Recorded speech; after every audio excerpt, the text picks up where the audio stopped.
take projection.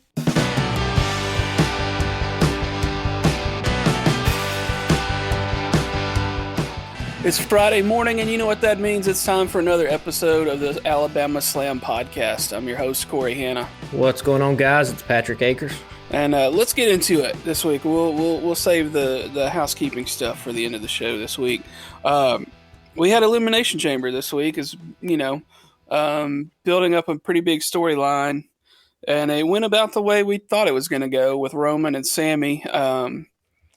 But what I thought would be a fairly lackluster, the actual elimination matches themselves, I thought the women's Elimination Chamber was pretty awesome, and I ain't mad at the outcome either. I really like to see Asuka, and Bianca be at Belair. I think that'll be a good one for WrestleMania. Yeah, the only thing that was kind of a letdown was the Brock and Bobby stuff, right? It's kind of just whatever. Yeah, I mean, I went into it like, oh, well, this is whatever for me. Like, I think I got up and like went to the bathroom or something. Maybe like I had zero interest in that part of the show. Yeah, and then it ends with a nut shot. So, Yeah. I mean, I guess it's fine. So it looks like now they're going to do Bobby Lashley and Bray Wyatt, I guess, at WrestleMania, and then Brock Lesnar and Omos at WrestleMania, which, I mean, those will kind of be bathroom breaks for me. I'm not really interested in either one of those things. Although one of the podcasts I was listening to this week, Masked Man Show, Kaz, who used to be one of the hosts of Masked Man Show, who used to be a WWE writer, pitched an idea that I thought was kind of cool, where he was like, what if Brock and Bobby team up to take on Bray Wyatt and Uncle Howdy? I was like, that would be way more interesting, that story, if Bobby Lashley and Brock Lesnar teamed up to take on those two guys. Yeah, for sure. I don't know. Maybe plans change, but that was the only thing I thought from Elimination Chamber that really didn't do it for me. Other than that, the crowd was absolutely electric. Yeah. Both of the chamber matches were great. And then, of course, it all culminated with the main event, right, with Roman Reigns versus Sami Zayn. What did you think of that match? It wasn't the outcome that, you know, I guess the big hardcore fan inside of us would have wanted, but yeah, I mean, you know, it's kind of what we talked about it for basically the past 6 weeks leading up to this. Like, don't fuck this up, Hunter. And I get it. Like, I didn't expect Sammy to win the other night.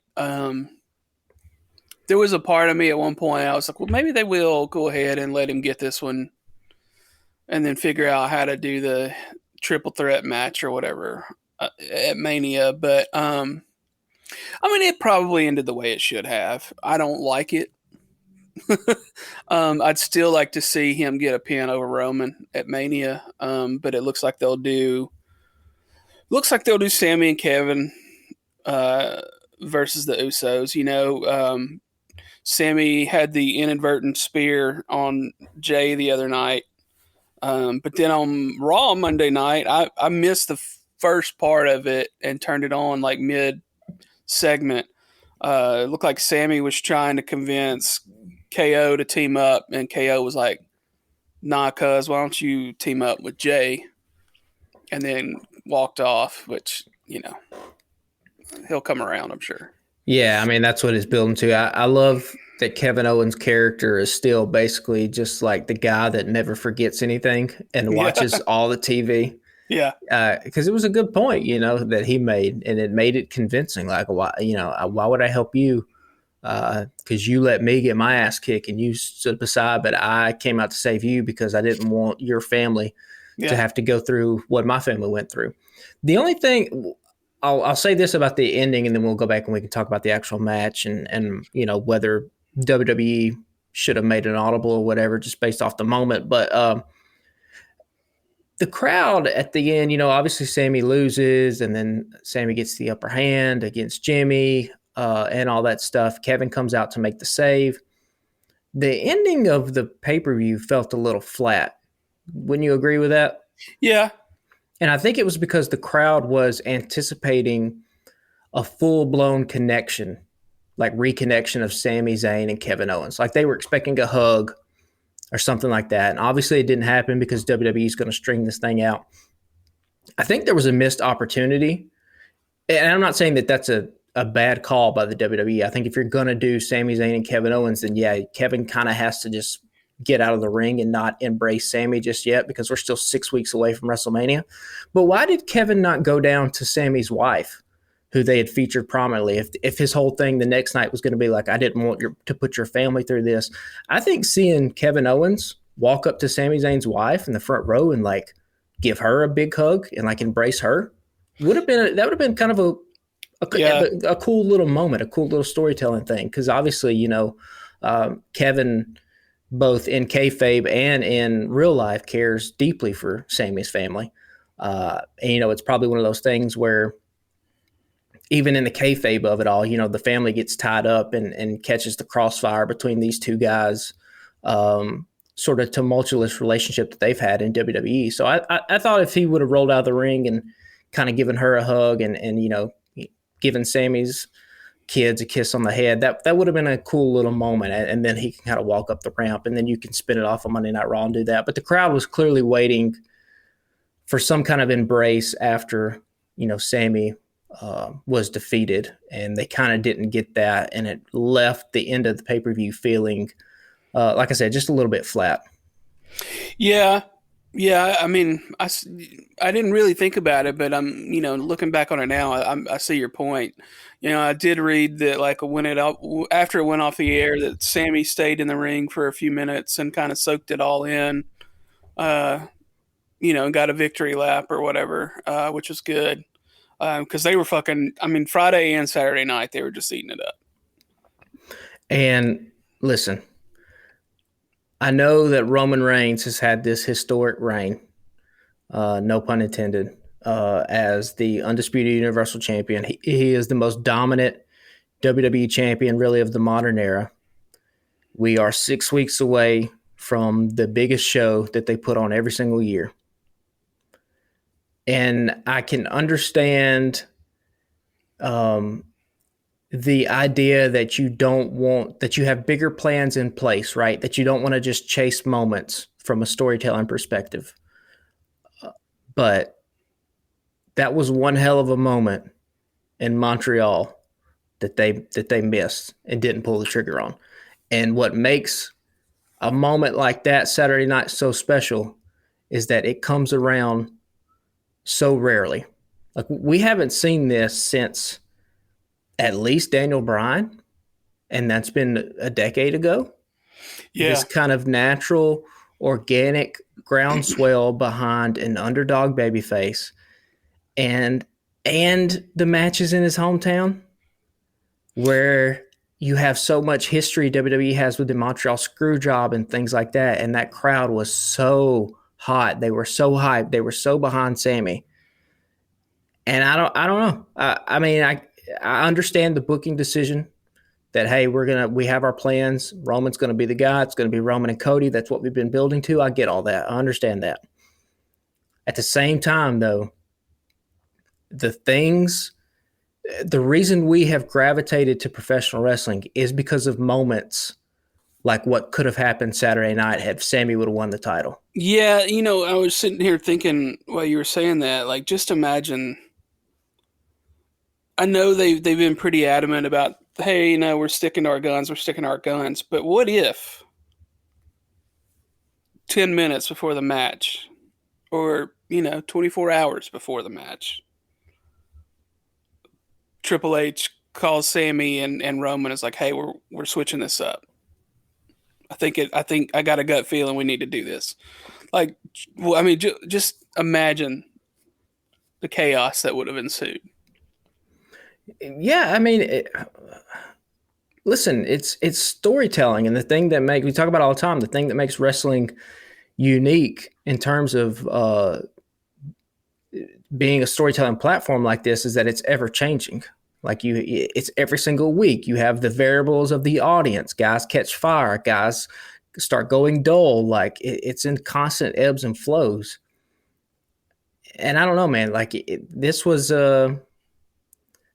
one hell of a story. And I understand the story's not over because they're going to do Kevin and Sammy are going to team up, and they're probably going to take the titles off the Usos at WrestleMania. but that's not. It won't come close to what they could have done last Saturday night had they decided that, hey, at least for tonight, even if we're still going to do Roman and Cody, we'll figure it out. We'll figure it out after tonight, but we have to. We feel like we have to do this. Yeah, and that's something I want us to circle back to when we get into our AEW segment.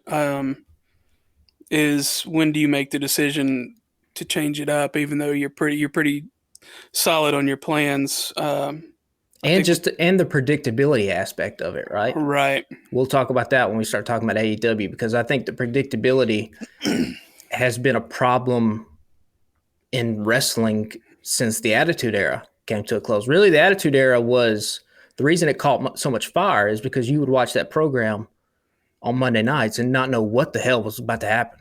Somebody could fucking drive a beer truck down the ring. You never know who was going to debut, who was going to like come out and interfere. And as particularly the WWE has gotten more corporate, the profit margins are bigger. There's more at stake when you mess things up. It's kind of gotten predictable, but we'll circle back around to that when we start talking about it, because AEW is now running into the same exact problem. Yeah. But yeah, there was a moment, they decided not to pull the trigger on it. They're going to do Roman and Cody. Okay, we'll see how this plays out for the next 6 weeks. Yeah, I mean, I don't know. KO and Sammy versus the Usos will be good, but it's a lot less satisfying than the way this whole story should have played out. I do love, though, that everyone speculated, Jey Uso's going to come out and he's going to super kick Sammy and join back with Roman. And I think in all of this story, my biggest fear was that they were going to mishandle the character of Jey Uso. And so I thought they did it brilliantly Saturday night, where Jey did not touch Sammy at all, right? And it's an inadvertent spear that Sammy hit on Jey. And so I hope that as Kevin and Sammy team up to go against the Usos, that there's still a level of respect there between Jey and Sammy, to where they kind of they probably don't touch each other until WrestleMania, and then after Kevin and Sammy are victorious, maybe there's another hug between Sammy and Jey Uso, because I would still say that Roman's downfall at WrestleMania has to come by way of Jey Uso, because Jay's the one that started all this. Yeah. Now, whether they do that or not, we'll see. But yeah, so I love that at least when they were going that route, Sammy not going to win, they didn't bastardize Jay's character at all. Jay's character stayed intact, which is really nice. Yeah, I thought that was all handled really well, the way they did that the other night. Let's circle back to some of the other things from the night, though. They started off with the women's elimination chamber, and like I said before, Asuka got the win, and I was maybe a little surprised. I wasn't sure. I wasn't really sure what direction they were going to go. But yeah, I'm excited about that. There were some really good spots in there, like. Top to bottom, I thought the entire match was pretty great. What would you think on that one? Asuka is, since she has come back with the makeup, she's on a different level. I was impressed also by Raquel Rodriguez. I know I've talked about her on the podcast. I think she has a ton of potential. Was impressed by Carmella. I thought she had a really great showing as a chicken shit heel.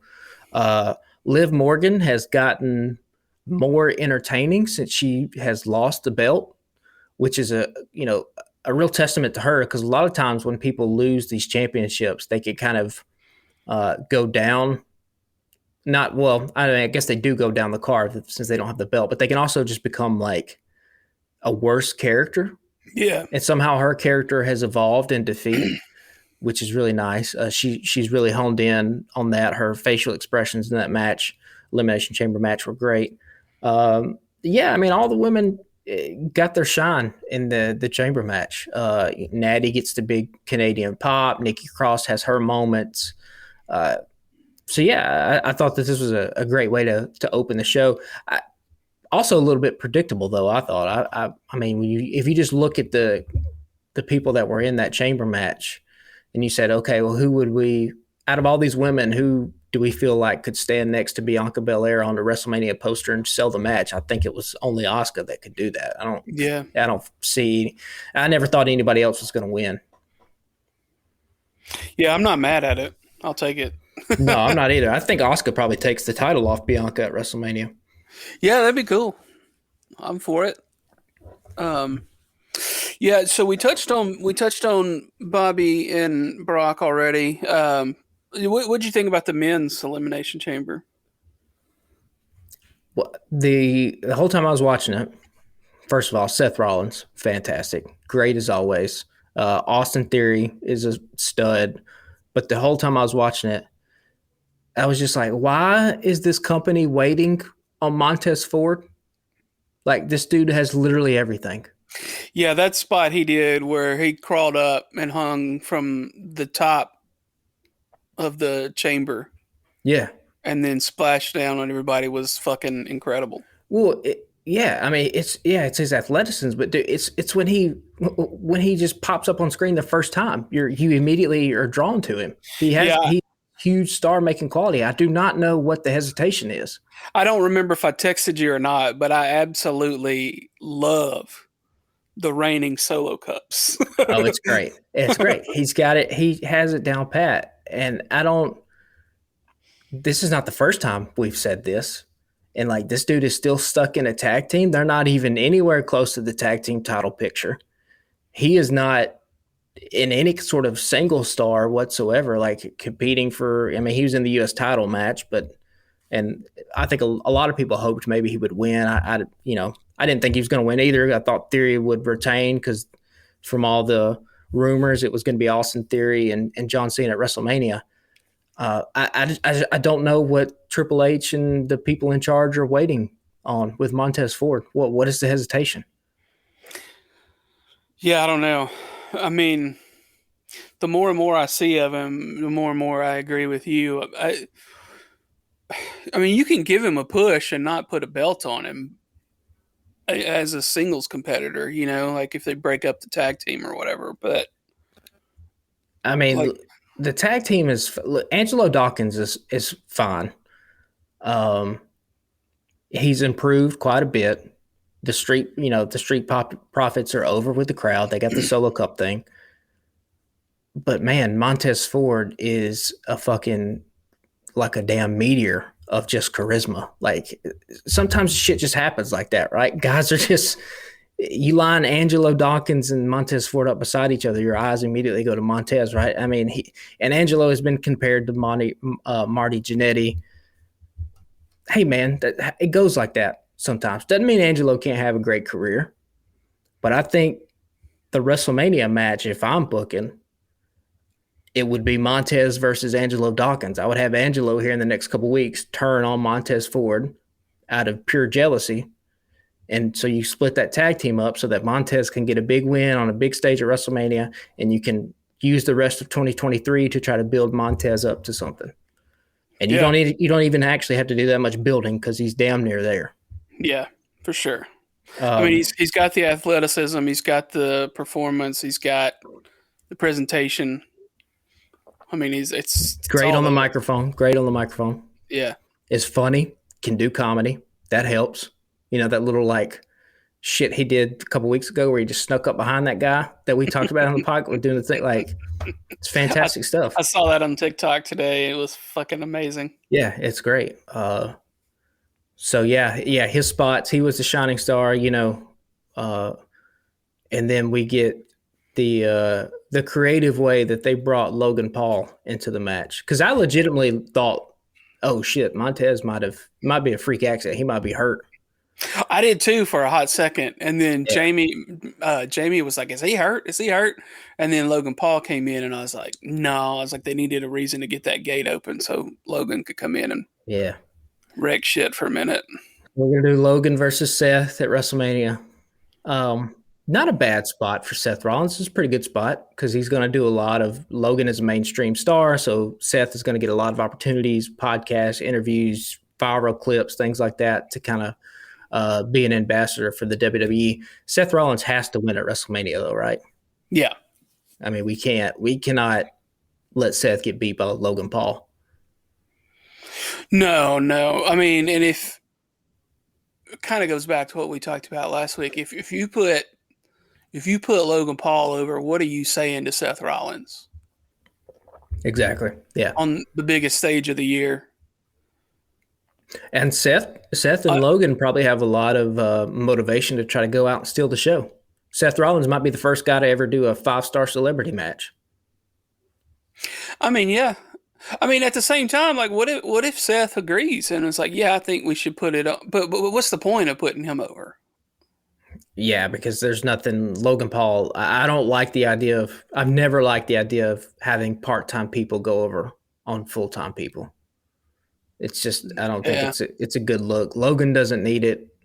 He can come in and lose, and he's going to look great. I'm glad that he's rolling with being the bad guy and embracing the heel role Logan Paul is, because yeah, we had heard reports like, oh, he wants to be a good guy. And it's like, well, brother, that ain't how wrestling works. Like these people ain't going to cheer you.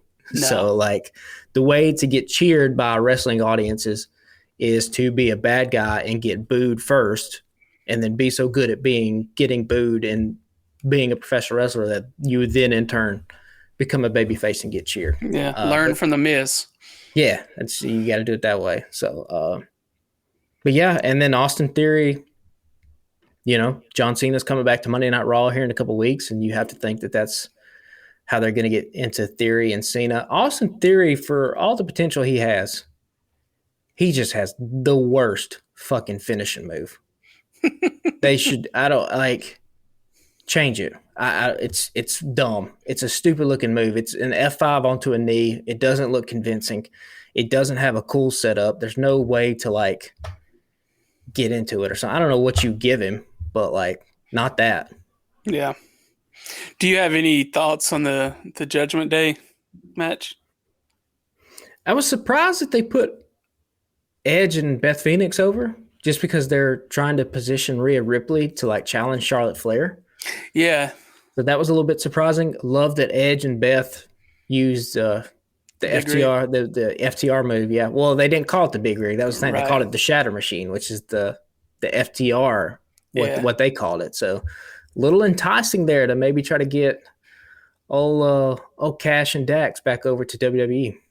Yeah, Dax tweeted about it. Did you see that the other night? I did see it. Yeah. Yeah, it was fine. It was a good match. Nothing super memorable. I did like that move, the finisher.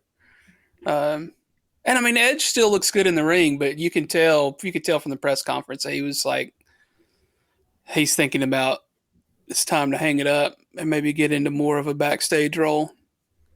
Yeah, man. Edge is one of those guys who came up during the Super Cena era and was able to be one of the very few guys to get over during that era and become an absolute legend. Obviously, he had a lot of cachet with the Edge and Christian tag team before he elevated into the main event scene. But I love the Rated R Superstar. Have always loved him.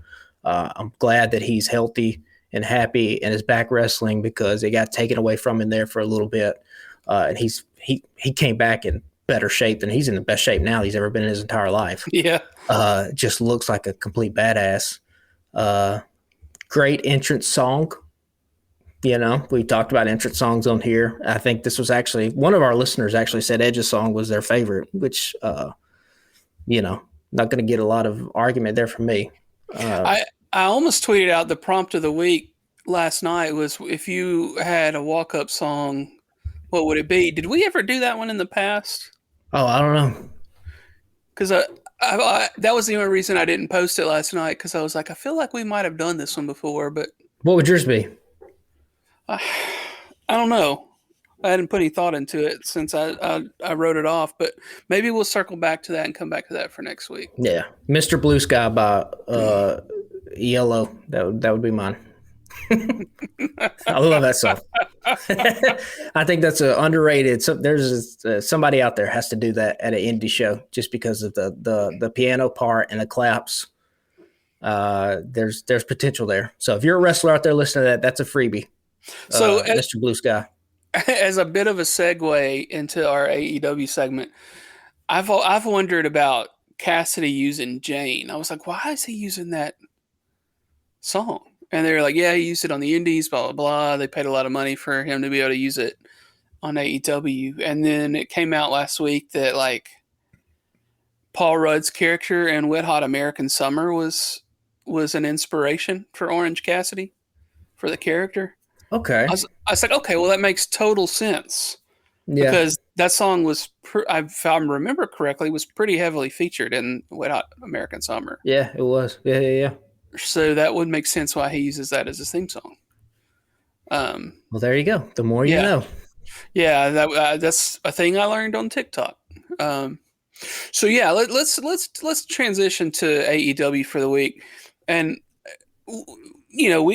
let's do a quick hitter on a couple of the things from last night. Cassidy versus Yuta was fucking awesome. Great Cassidy match. tried to get a hug at the end. Yuta wouldn't do it. Got called off by Claudio. Fucking great match. Those guys just went after it. The MJF promo was good. I had sent you a TikTok yesterday of a guy talking about how like they need to move off of MJF as the fucking champ. Like ratings are going down. It was things you and I were talking about discussing on the show tonight. Ratings are going down. How do we fix this? Like MJF is, it's nice to have it on him for a little bit to give him some respect. But at the same time, do you really want this guy trying to carry your company for the year? And like, well, this will be a thing we'll touch on in a minute. Like, the plan I thought for the year had been keep it on him, but at what point do you decide to take it off and put it on somebody different? But yeah, I mean, his promo last night was really good. It wasn't the same come out, make fun of the crowd, make fun of somebody's mom or whatever, that kind of like lowbrow stuff that he's been doing lately, which he used to not do all that much, but it's, same old heel stuff. But, good promo last night. We were talking before we started recording that some of it's based in reality and that the part about the fiance and the proposal and all that. But what I read today was that he was the one that broke off the engagement, not her. So some part of that story was true, not all of it. Or it's all a work. Yeah. That could be the case as well. But yeah, the matches last night, besides the Orange Cassidy and Yuta match, they were fine. But nothing really moving any stories along unless I just completely forgot something. The Moxley match was good. Evil Uno was legit gushing blood out of his fucking face mask at one point near the end. That was a little disgusting. Yeah, I mean, it was fine.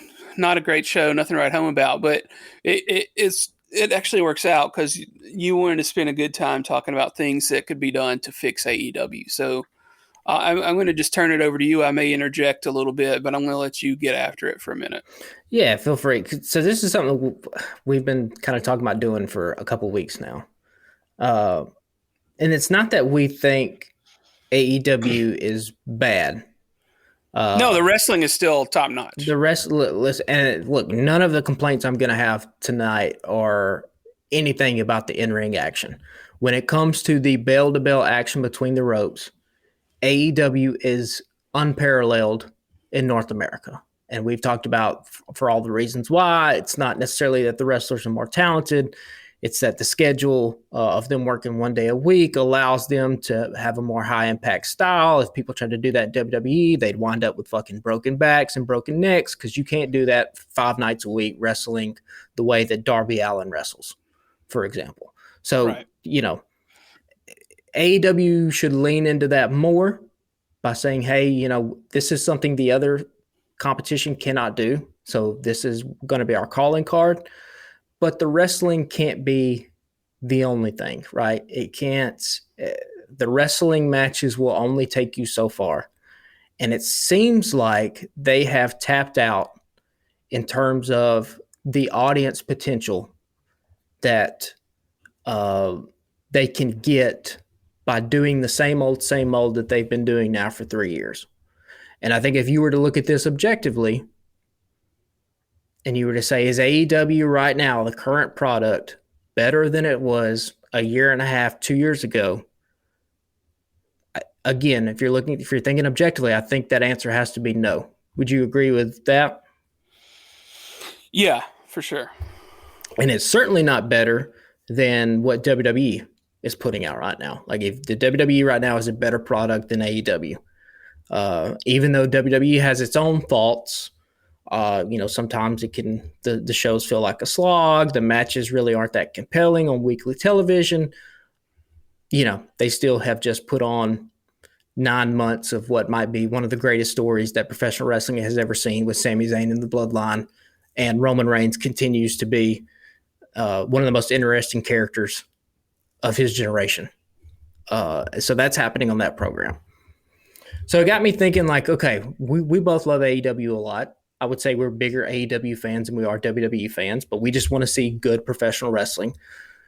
Is there things out there that we think, in our opinion, AEW could do to kind of improve the product on a week-to-week basis? And so I have some stuff here, and we'll kind of run down it.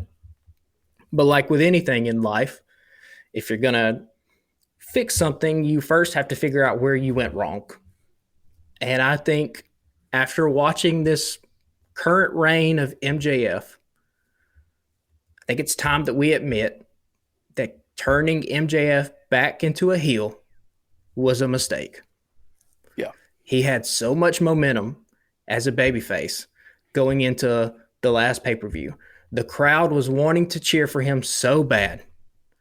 And for whatever reason, AEW was just like, we're not going to do that. We have this plan in place. MJF is a heel. He's going to be a heel. And like you talked about before we got into this segment, I think a lot of the low-hanging fruit shtick that MJF has done recently is precisely because he's trying to get people to not cheer for him. Because if he comes out and does promos every single week, like what he did Wednesday night, again, because the AEW crowd responds to good professional wrestling above anything else, they're going to start cheering for MJF again because he's giving them good professional wrestling. Well, yeah, and he's pushing the story forward last night. Like, it was a good performance and a good promo. Yeah, Unlike where he just comes out as like, you guys all stink, and you're the worst. And this is, if he's in Philly, for example, your cheesesteak sucks, and the same old stuff. But like, for him to come out and tell a story like he did last night, that's where MJF is the best. He had. That's what put the storyline with him and Punk into, like, that's why that was like what we've talked about before, is like, that was probably the best storyline of wrestling for that year. Like, if my favorite, if not the best for the year. Like, he has that sense of making you start to feel for him, even though his character is a complete piece of shit, right?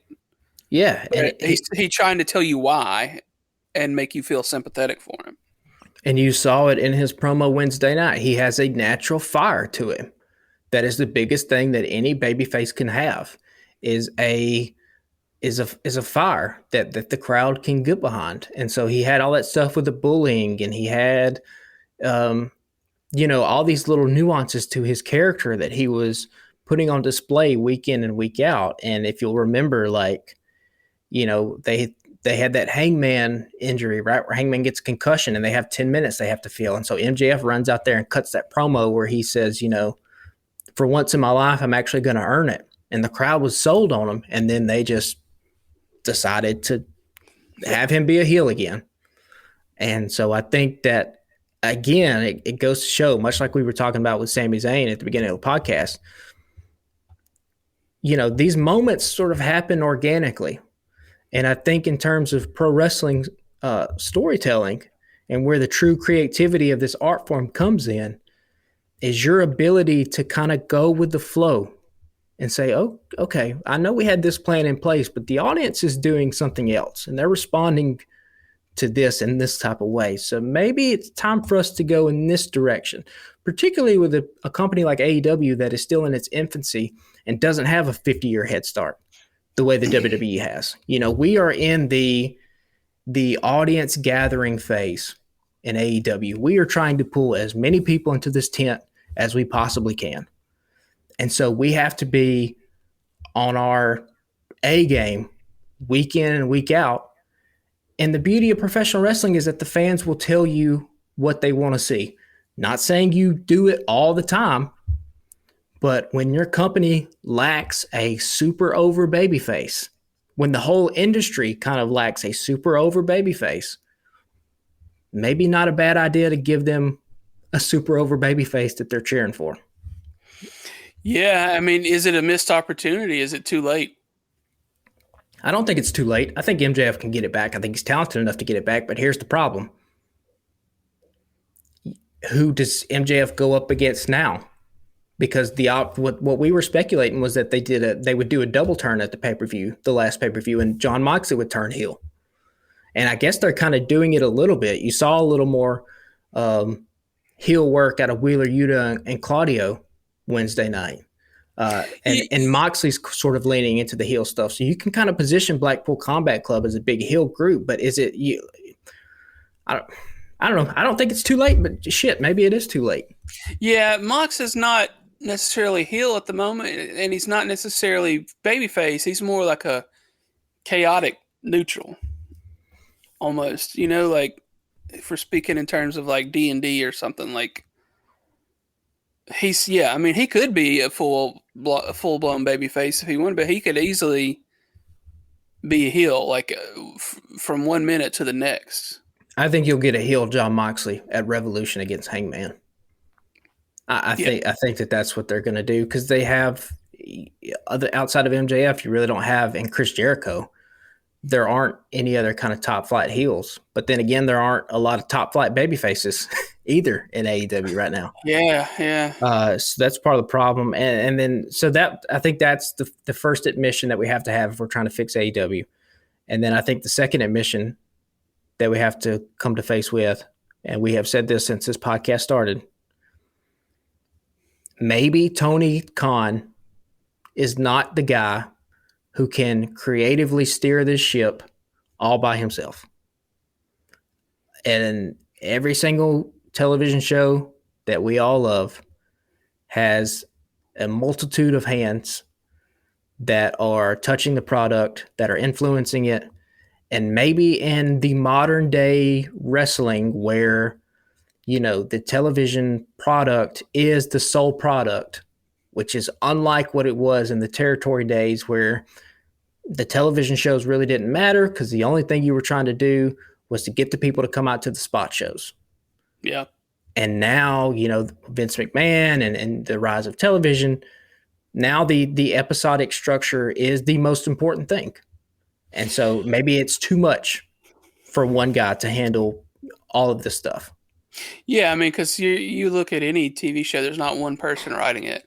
Even on the shows like, say, Parks and Rec, for example, where one person's name is listed as the writer for that episode, they sat in a writer's room and took creative ideas and jokes from other writers to include in their script. And like the way I've heard it actually on a Parks and Rec podcast was that it might say written by Corey Hanna, but the first pitch was Corey Hanna, and then everybody else got a turn at like, well, maybe let me rewrite this scene, or maybe here's a couple of jokes to punch up, act 3 or whatever.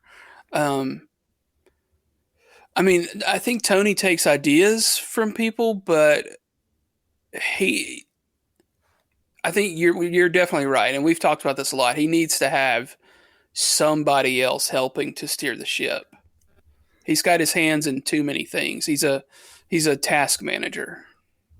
There you go. So that leads us to the first fix of AEW, which is we're going to hire a writing staff. we're going to hire a booking committee. And Tony Khan can be the head of it if he wants.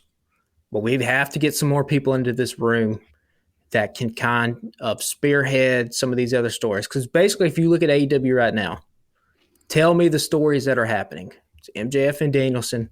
It's the women's story. It's Mox and Hangman. Is that really the only three? I mean, there's some tag team stuff, but it's not. Yeah, I mean Ricky and Starks and Jericho. Yeah, and I mean that's boring as shit. They've done it backwards. So, I mean, but yeah, I mean that's it.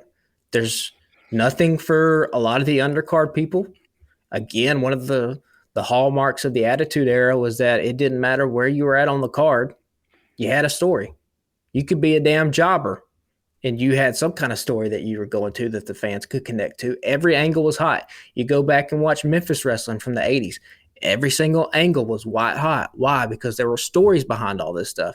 AEW does storytelling, but they just don't do it that well consistently across the board for all the stuff. They hit on things every once in a while. The Hangman story was beautiful when they told it, him getting the title, but then what happens when he got it? They just shit the bed, and his title reign ended up becoming kind of unmemorable because he didn't have anything to do. Yeah. Again, this is where we get a committee in here, a staff that we can sit down and break these stories, chart them out, have a bunch of different ideas pitched around. And the good news is that there's people out there that you can get, right? I mean, some names I have written down here. Gabe Sapolsky, who was the booker for Ring of Honor for the longest. He's currently a talent scout for WWE. Don't know what his contract looks like. We're all speculation, but could you hire him away? Give him a bigger salary and say, hey, you want to get back in the creative side of things? Come over here and work for us. Hunter Johnson, also known as Delirious, also a booker for Ring of Honor. He's not doing anything right now. Why not bring him into a writing staff role? Scott Levy, a.k.a. Raven. Raven was one of the most iconic wrestlers, 90s wrestlers in WCW. Had a great psychology. If you go back and watch his feud with CM Punk in early Ring of Honor, it was a legendary feud that really put Punk on the map. And Punk has talked very highly of Raven. He learned a lot from him. Bringing a mind like that in, I don't think he's ever booked anything before, but bringing him in to see if he has any fresh new ideas that you can do. And there are other guys. Dutch Mantell, legendary wrestler, booked for Impact for the longest. Andrew Goldstein, is a guy that's out there on Twitter that was a former WWE writer. Yeah, bring him in. Fucking Jim Cornette. Now, there might be some heat if you bring Cornette in. Yeah. But, could it be worth it? There are people out there that you could bring in. Yeah. And it doesn't have to be a bunch of people. And I'm not saying you have to go the WWE route where you script out promos and make these guys and girls memorize this shit line for line. You can let the wrestlers have a little bit of agency over their character. But we got to get some stories that track over a long period of time that have twists and turns. That's what this program's missing more than anything. Well, I don't want to rush you, but we got about 15 minutes left, and I just looked at your notes, and there's still a bunch of notes there. Okay, so I'll run through it. I'll run through all this stuff. This is shit I typed up last night. My number 2 point was we are going to adopt a philosophy that we are just going to put the best TV on all the time. We're not going to let stuff go and try to book for the pay-per-view because, again, we're not in the position right now where we can only try to sell these pay-per-views. We have to sell these TV ratings. We have to make it to where when you turn on the television Wednesday and Friday night, you have literally no idea what is going to happen. And that gets down to the predictability factor that we talked about at the beginning of the podcast. And I have written down in here, like Game of Thrones. The first season of Game of Thrones, I remember because my friend was like, hey, you need to watch this fucking show. Like, here's the first season DVD, put it in. So I'm watching it. And, Sean Bean is on the cover of the DVD, right? He's the main character when you watch the first season of Game of Thrones. You watch Game of Thrones, Corey? I did, yeah. What happens in episode 9 of the first season with Ned Stark? Is that the one where his head goes rolling down the hill? The main character fucking dies. And it is a shocking moment. And as soon as he gets decapitated, you at home are like, oh shit, this is a different show. Because I've just been conditioned to come to realize that, like, hey, if the person's on the cover and they put a lot of marketing behind this person, like they're gonna have some kind of plot armor, right? No, Game of Thrones was like, nope, this is a different type of show that you've ever seen before. You don't know what the fuck's gonna happen when you turn on Sunday night, and that's what the whole industry of wrestling is missing. So we're going to have it to where all kinds of, we're going to change titles. We're going to do all this kind of shit. Now we're not going to get, loosey goosey with it and have the title be hot potatoed everywhere, particularly the world title. But we have to foster this environment of where you never know what's going to happen. So you have to tune in, and that's going to make it to where I think, more people are going to watch the show that way for sure. Yeah. I mean, the Friday night ratings are in the dump.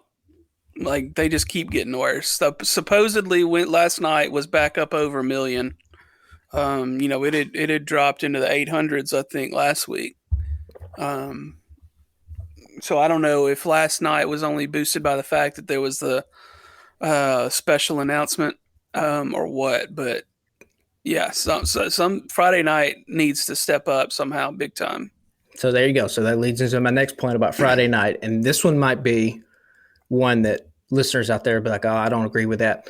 We're going to try to talk to TNT, and we're going to try to add an hour to Rampage and make Rampage a 2-hour show, because we are going to split the roster between Dynamite and Rampage. The only people who are going to cross over between Dynamite and Rampage on both shows will be the AEW Men's World Champion, the AEW Women's World Champion, and the Tag Team Champions. Those will be the only people who can cross over on shows. The rest of it, we are going to split the roster. We are going to have a draft. We are going to implement authority figures who are over Dynamite and Rampage.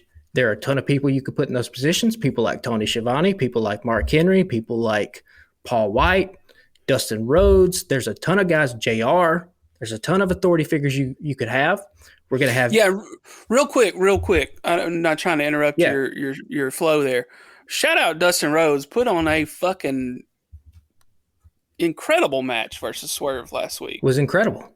Absolutely incredible. And I needed to stop and acknowledge that, because that was the best Friday night match I've seen in a hot minute. And there are a lot of guys like Dustin Rhodes who get just left by the wayside because there's no spots for him to work in. The roster's top heavy.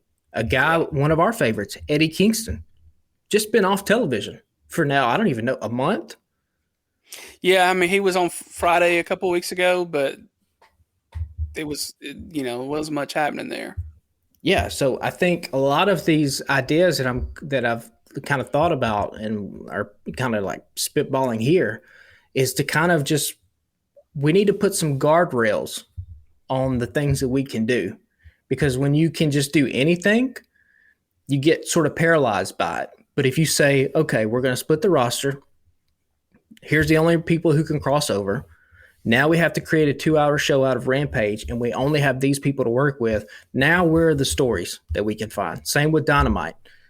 This is the roster. Nobody else is coming in. Now here's the stories that we can kind of fill in with this, and you can fill it out from the lower card all the way up to the main event scene. And you can even, split the titles. Obviously the TBS title, since it's a Dynamite's on TBS, the TBS title will go to Dynamite. And I think I wrote in here, like, the All Atlantic title will also go to Dynamite. And then on Rampage, on TNT, the TNT champion goes over there. And then one of the things that I had is, like, for as much as we loved the best of 7 trios between Death Triangle and the Elite, we have no place for the trios title. Yeah. There's really, besides the House of Black, there's not a lot of like legit trios teams out there, right? No, there's not at all. So let's do away with the trios title. We can revisit it at some point down the line when we, maybe get more people or have whatever, or, maybe we decide to just not do it because it's not good storytelling. Why not have, since we're trying to push this idea that, like, when you watch AEW programming, you never know what the fuck is going to happen. let's have some kind of like hardcore slash X division slash like no limits championship where there's no rope breaks, there's no DQs, there's no count outs. Anybody can wrestle. So it's intergender. Men can wrestle women. Whoever, like, this is a whatever the fuck goes kind of title. Now, I'm not saying you just book it to where it's just exactly like the hardcore title from Attitude Era, where it's all steel chairs and going through tables and ladders and kind of all that kind of stuff. You can book it to where a guy like Bryan Danielson wins the title. And because there's no rope breaks, he just gets people in submissions and they can't fucking get out of them.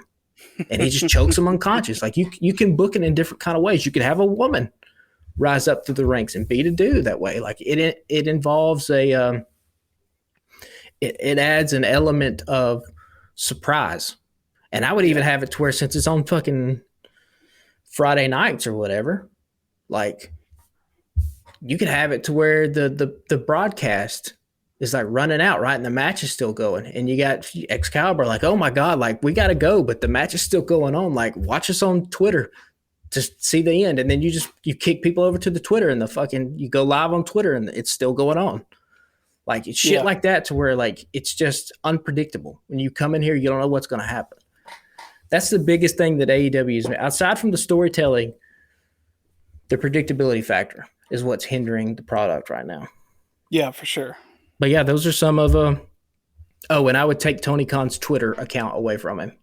You can't. The shit with Ariel Helwani, I'm sure you read and saw that shit this past week. Dog, you just can't do that, because people already think of you as a lesser product and as like the minor leagues. So you can't keep giving ammunition for them to get you. You can't keep adding fuel to that fire. Yeah, it's not a good look, son. No. And so in my notes here, once I had these authority figures in place, I would have no mention of Tony Khan whatsoever during AEW programming. He can still do all these interviews. He can still promote the product as the owner. But in the kayfabe of the show, there is no Tony Khan. So when the guys are complaining, they're complaining to their GM of the show that way. Yeah, so what was the point of him coming on just to introduce Adam Cole, to let Adam Cole make the announcement about the new shows last night? Because you're trying to pop a rating, and so you say, oh, Tony Khan has a big announcement, but Tony Khan's not skilled enough to deliver that announcement in the way that Adam Cole is. So then you just kick it to Adam Cole and let him do it. They've done it before. They did the same thing with the New Japan announcement. Yeah, that's true. Forbidden Door, I'm pretty sure like they announced it was Forbidden Door, and then Jay White walked out, Adam Cole walked out, and all that stuff. So who does Adam Cole face Wednesday? They didn't announce that. They just said he'll be in the ring. Oh, is it this Wednesday? Yeah. Oh, I don't know. I didn't catch it. It was this Wednesday, or this coming Wednesday. I thought he just said in March. When does this? It was the night the show kicks off. When does the show kick off? I think next Wednesday, I believe, is March 1st. Oh, okay. Well, then there you go. I don't know. I believe so. Yeah, next Wednesday is the 1st. Is that when the AEW All Access debuts? I believe so, yeah. Okay. That'll be fun. I mean, I'll watch it. I ain't mad at it. What else am I going to do on Wednesday night now that MTV The Challenge is over for now? Yeah. I mean, it'll be cool. And you need programming like that too, because again, like I think you need these people on the roster, these men and women, you want them in front of an audience as much as possible so that you can gauge what the reaction looks like. Because there might be something on AEW All Access. There might be a minor character that hits with the fans and connects that then Takeshita, baby. Takeshita. This is what you've been saying. Could be that then you can spin off and you start putting them on television, start having to win matches. Again, I think it would help if you split the rosters that way too, because then Takeshita doesn't get lost in the fold. There's a lot of dudes we've put a lot of equity in that have kind of faded after this past year. You remember how hot Wheeler Yuta was? Yeah. Garcia, nowhere near as hot as what they were, because we can't keep this momentum going because we got to ping pong the TV time back between a lot of people. So you have a guy like Eddie Kingston, who I think could easily be AEW's version of a Sami Zayn, if you gave him consistent television time. Oh, no doubt. And yet he's not on television. It's mind blowing. Yeah, I mean, there's some you bring up some good points. The Friday night thing from 9 to 11 is tricky because that's late as hell. But what else is the wrestling demographic? The wrestling demographic is what, 25 to 50-year-old dudes? Right. What else are they doing on a Friday night? And again, like, we don't have a bet. There's not a better spot to put it. You don't want to put it on Saturday morning. You don't want to go Tuesday, Wednesday. You don't want to go Wednesday, Thursday. And again, like, you know, Rampage is taped anyway. And I think that's the hesitation that Tony has for not putting a lot of stuff on Rampage that are meaningful because he's afraid of spoilers. But like when Paul Heyman was booking SmackDown back in the mid-aughts, and he had the SmackDown 6, and SmackDown was beating Raw in the ratings, SmackDown was taped. This wasn't live. So you could find spoilers on the internet if you wanted to, but it didn't stop people from tuning in.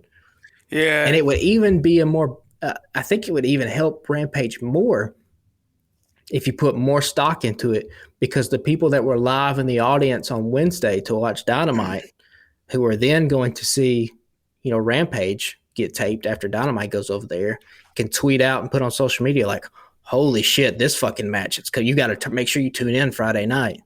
So I don't follow a lot of wrestling stuff on my personal Twitter, but, you know, we follow a good bit on the Twitter account for the podcast. And I don't know if it's just respect from people or what, but I never see any spoilers unless I see something that's like, hey, click this link for Rampage spoilers. Well, what are you going to spoil? Nothing happens. Right. But I mean, still, like, if you wanted to know, like, you know, what happens between Willow Nightingale and I forgot who she's wrestling Friday night, but like, if I really wanted to, I could get on there and find out. But like, I don't know. I don't like to. So I just think it's good that like people aren't getting on there and actively being like, hey, this happened on Rampage. Yeah, but they're not like promoting it either. So True. I think people would be respectful and not like tell you that like, oh, fucking, you know, if the John Moxley Evil Uno match had happened on Rampage, I don't think people would have been like, oh, John Moxley like beat Uno or whatever. But somebody'd probably take a screenshot or take a picture of like Uno fucking gushing blood, because they did it with Ruby Soho when they had that street fight on Rampage, Yeah. and they just posted pictures of her bloody face, and you go, what the fuck is this? Like, I got to watch what happens Friday. Like, that's the kind of excitement that I think AEW needs to try to cash in on. Like, they need to make it to where, like, when this shit's on, you have to be watching because you don't know what's going to happen. People are going to fucking tweet about it and all kinds of stuff like that. And I think, too, they fucking beat the audience down with so much wrestling when they do these shows. So, like, obviously, if you were going to add an hour to Rampage, you couldn't have Dark be an hour, you know, do that, tape that before Dynamite, because you have people sitting there for 5 hours. Yeah, that's a long. But I think you can just shoot Dark the way they do it now, like once a month at Universal Studios in Orlando, and you just tape a month's worth of stuff, and you make Dark be kind of like you have a couple of matches between some indie guys that you're kind of scouting, and you use it sort of as a minor league, and then you just fill the hour on YouTube with recaps. I saw, speaking of Dark, I saw the for Tuesday night, it looked like Billy Starks was on there again. Yeah, she's getting a lot of run and on AEW. Tony Dark. Deppen had a match the other night too. Yeah. And that's a good way to use that show, is to bring in some indie people that WWE hasn't snatched up yet. Put them on YouTube and tell them, like, when you're actually shooting the show, be like, hey, you got 15 minutes. Like, go out and try to make a name for yourself. So it looks like Jay White ends up in WWE, right? Yeah, and I think that's the best spot for him. What is he going to do in AEW? Yeah. Can we talk about the other free agent, though, that WWE said they might, or the rumor was that they're looking at? What's that? Well, you know, when the Jay White to WWE rumor was going around this past week, there was another report, I think it was from Fightful, that was like WWE, they would be interested in signing Jay White, but they have their name on a bigger free agent, and people are trying to speculate, who's the other guy that's available?